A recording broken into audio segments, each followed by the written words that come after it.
की न्याय पदयात्रा आज से शुरू होने जा रही है। बस्तर के जल, जंगल और जमीन के मुद्दे पर पदयात्रा निकालने वाली है कांग्रेस। पीसीसी चीफ दीपक बैज पदयात्रा निकालने जा रहे हैं। पीसीसी चीफ की अध्यक्षता में यह पदयात्रा आज से शुरू हो रही है।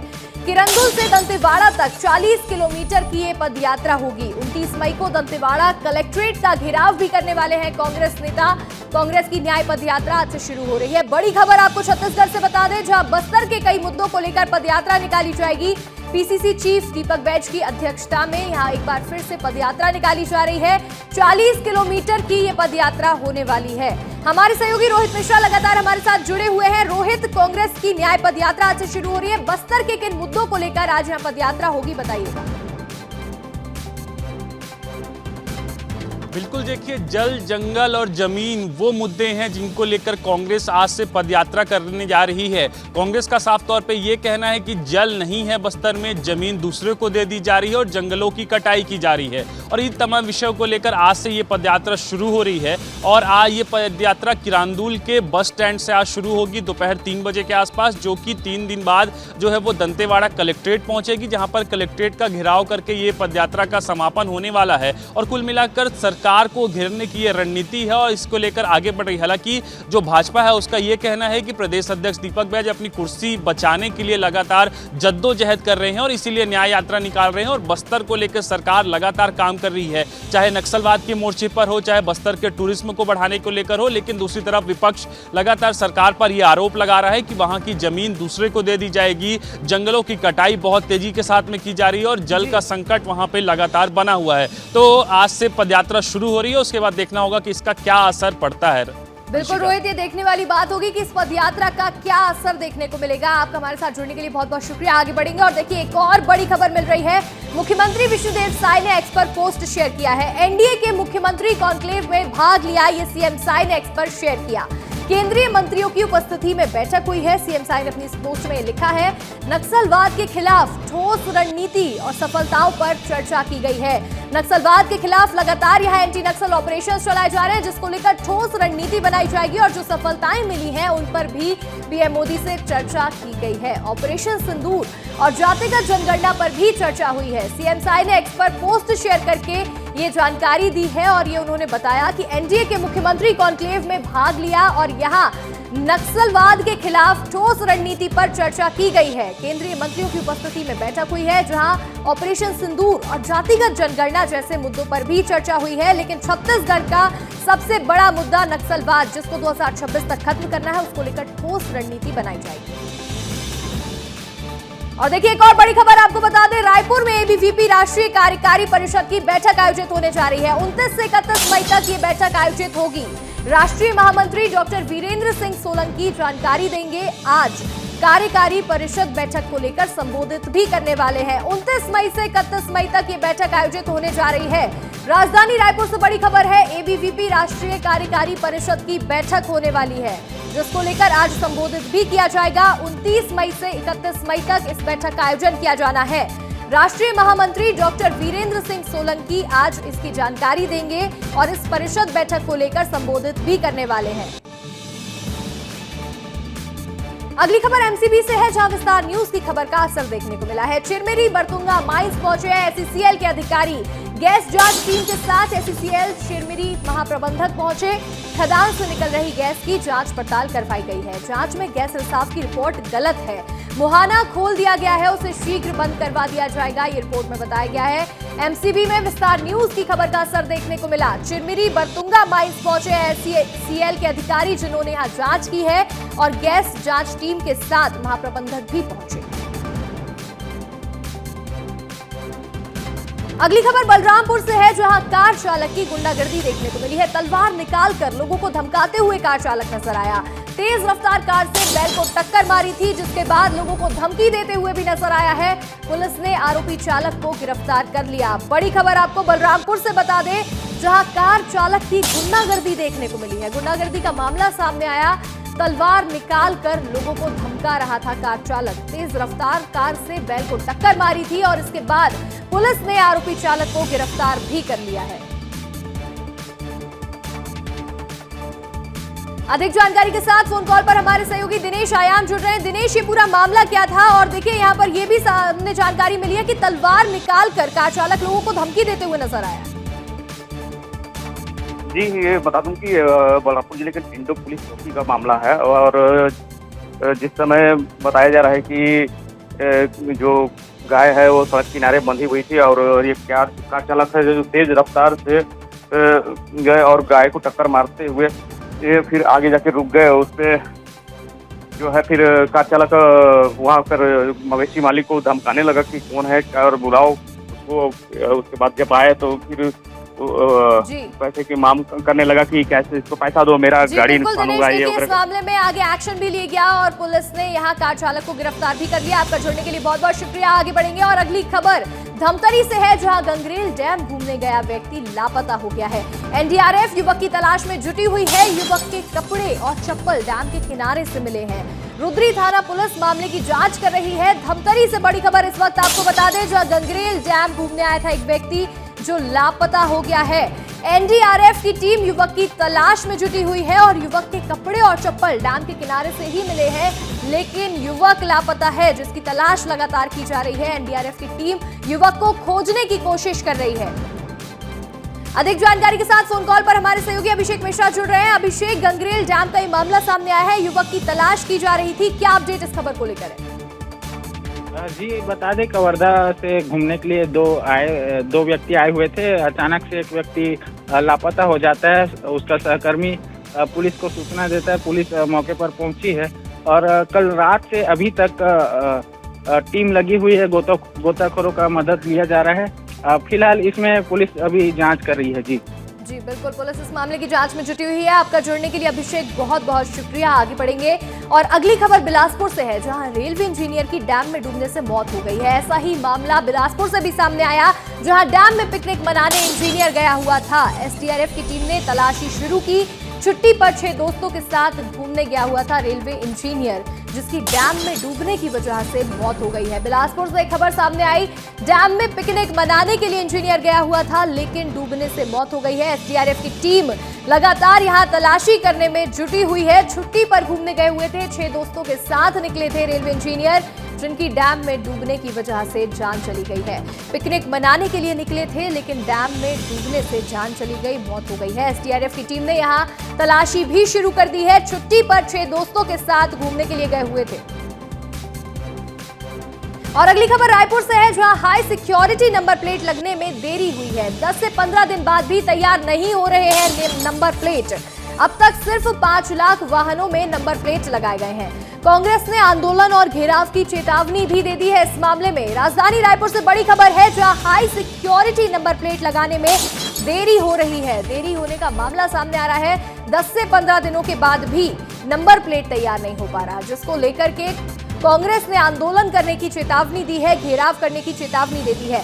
अब तक सिर्फ 5 लाख वाहनों में ही नंबर प्लेट लगाए गए हैं और 10 से 15 दिनों तक की देरी यहां पर देखने को मिल रही है। हाई सिक्योरिटी नंबर प्लेट लगाने में देरी हो रही है। 10-15 दिनों के बाद भी नंबर प्लेट जो है वो तैयार नहीं हो पा रहे हैं और अब तक सिर्फ 5 लाख वाहनों में ही नंबर प्लेट लगाए गए हैं, जिसको लेकर कांग्रेस ने आंदोलन करने की और घेराव करने की चेतावनी भी दी है। और अगली खबर की ओर बढ़ते हैं। खबर सूरजपुर से है, जहां फ्रॉड के मामले में पुलिस ने एक आरोपी को गिरफ्तार किया है। आरोपी अब्दुल रहीम ने राम जतन की बेटी को तेंदुपत्ता प्रबंधक के पद पर नौकरी लगाने के नाम पर 3 लाख रुपए लिए थे, लेकिन ना तो नौकरी लगी और ना ही पैसे वापस मिले हैं। पुलिस ने अब्दुल रहीम को गिरफ्तार कर लिया है और पूछताछ में आरोपी ने बताया कि 2,45,000 रुपए एक अन्य आदमी को भी दिए गए थे, जो कि फरार है। पुलिस फरार आरोपी की तलाश में जुटी हुई है। चौकी रेवटी के गांव बटई के निवासी राम जतन सिंह ने रिपोर्ट की थी कि एक व्यक्ति अब्दुल रहीम नाम का उसकी बेटी को नौकरी लगाने के नाम पर 3 लाख रुपया उससे ले लिया था धोखाधड़ी करके, और तेंदुपत्ता में प्रबंधक की नौकरी लगाने का उससे झूठा वादा करके और धोखा किया था। आज अब्दुल रहीम को उसको गिरफ्तार करके कोर्ट में पेश किया गया है। अगली खबर पेंड्रा से है, जहां बिना दस्तखत सरकारी खाते से 24 लाख से अधिक की राशि निकालने का मामला सामने आया है। यह मामला उस वक्त उजागर हुआ जब इस साल मार्च के महीने में राज्य सरकार द्वारा बची हुई राशि को वापस मांगा गया। विकासखंड स्रोत समन्वयक ने मामले की शिकायत कलेक्टर से की है। वहीं इस मामले की जांच के लिए डीईओ ने 3 सदस्यीय कमेटी का गठन किया। जांच में ही पता चलेगा कि किसने पैसा निकाला और कहां इस्तेमाल किया है। इस मामले में संजय शर्मा, तत्कालीन सीईओ पेंड्रा, का कहना है कि इस बारे में उन्हें कोई जानकारी नहीं है और भविष्य में किसी भी प्रकार की जांच के लिए वो तैयार है। बीआरसी पेंड्रा द्वारा क्या चार्जेस लगाए इसकी मुझे जानकारी नहीं है, क्योंकि मुझे अभी तक कोई जानकारी इसके बारे में प्राप्त नहीं हुई है। और जब मैं सीओशिप में रहा हूँ पेंड्रा के, उस दौरान मेरे द्वारा कोई भी ऐसा कार्य नहीं किया गया है कि जिससे शासन को हानि हो और उसके नियमों का दरकिनार किया जाए। तो एक्सिस बैंक में वो खाता है हमारा, उसमें सर्व शिक्षा अभियान के तहत राशि आई हुई थी निर्माण कार्य की। तो राज्य शासन के निर्देशानुसार बची हुई जो राशि थी उसे वापस करना था हमको।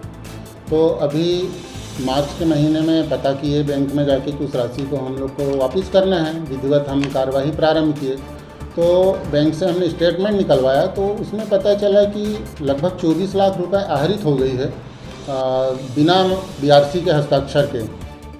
और अगली खबर दुर्ग से है, जहां जिले के नंदिनी थाना क्षेत्र में 3 अक्टूबर 2024 को हुई दिन दहाड़े चोरी की वारदात में पीड़ित हरीश वर्मा को अब तक न्याय नहीं मिला है। चोरों ने उनके घर से 15 लाख रुपए की ज्वेलरी और नकदी चुरा ली थी, लेकिन एफआईआर में केवल 1.5 लाख रुपए की चोरी ही दर्ज की गई। 8 महीने के बाद भी ना तो कोई आरोपी गिरफ्तार हुआ, ना ही चोरी का सामान बरामद हुआ है।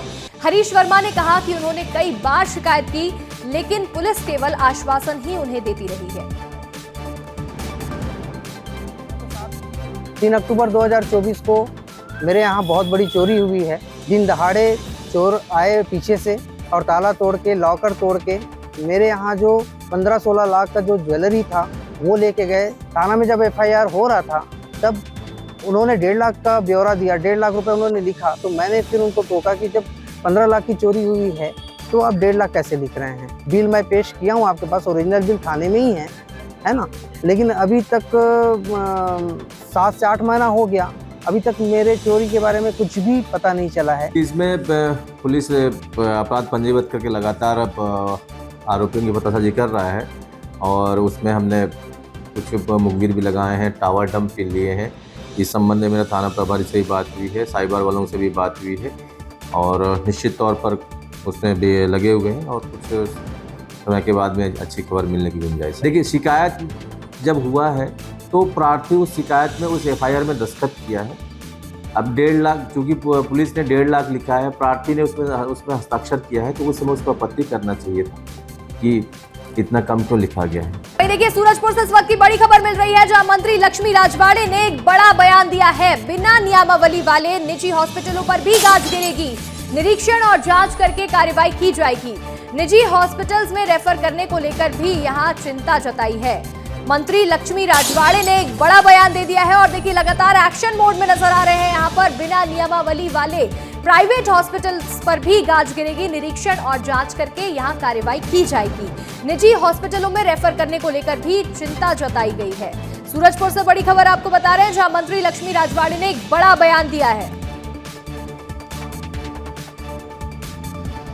सबसे पहले तो स्पष्ट ये हो कि इनके माध्यम से प्राइवेट हॉस्पिटल खोल रहे हैं। अगर आरोप ये लगाते हैं कि सरकारी हॉस्पिटल के स्टाफ या अधिकारी खोल रहे हैं तो ये गलत चीज़ है, क्योंकि जो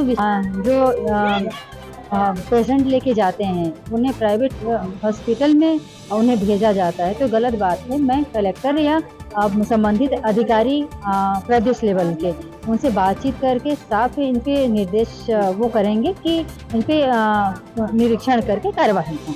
सूरजपुर जिले में लगातार अवैध प्राइवेट हॉस्पिटलों और क्लिनिकों का लगातार खुलना, जिसको लेकर विस्तार न्यूज में खबर भी प्रकाशित की गई थी और प्रमुखता से इस खबर को दिखाया था कि किस तरीके से सूरजपुर जिले में प्राइवेट हॉस्पिटलों का गोरख धंधा चल रहा है वहीं इस मामले में प्रदेश की कैबिनेट मंत्री लक्ष्मी राजवाड़े का बड़ा बयान आया है, जहां मंत्री राजवाड़े ने इस मामले को संज्ञान में लिया है और उन्होंने कहा है कि प्रदेश लेवल के उच्च अधिकारियों से इसकी शिकायत कर निरीक्षण कर इसकी जांच कराई जाएगी।